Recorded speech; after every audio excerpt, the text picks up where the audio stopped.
Hey there and welcome. So today we're going to jump into something that's, super useful for anyone speaking English, talking about your daily routine. It's a conversation we have all the time, so let's get right into it.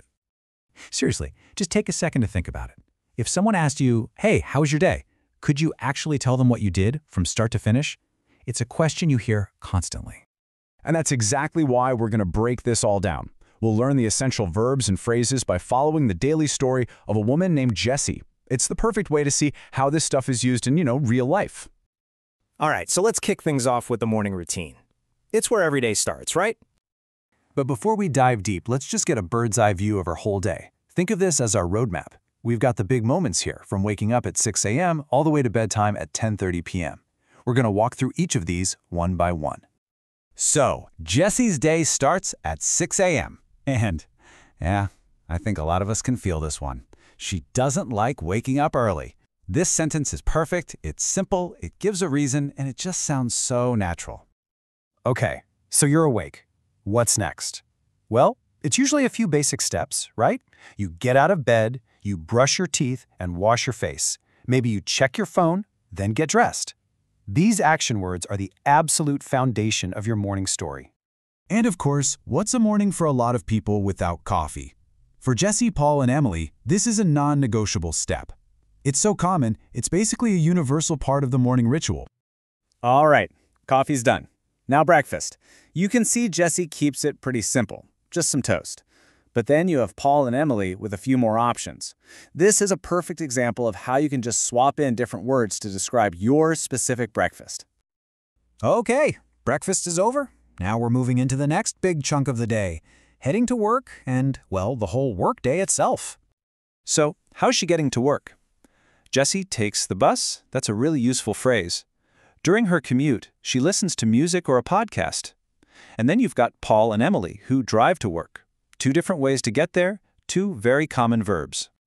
So she gets to the office and the routine is probably pretty familiar to a lot of you. She arrives, checks her emails, works on the computer, has a few meetings, and then eats lunch with her coworkers.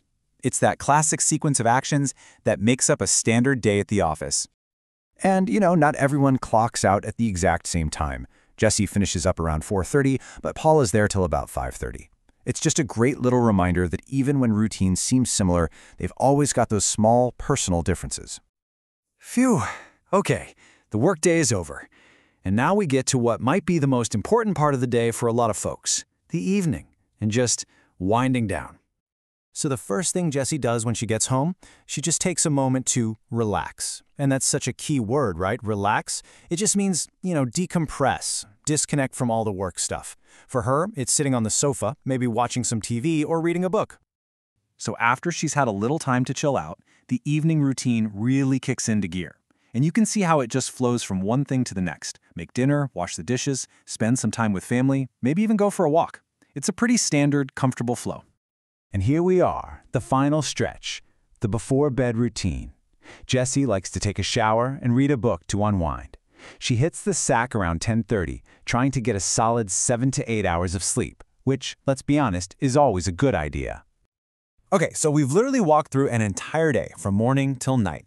Now let's bundle up all those key words and phrases into a handy little toolkit that you can start using, like, right now. So check this out. It's a super simple way to think about it. On one side, you've got your action verbs, things like wake up and make dinner.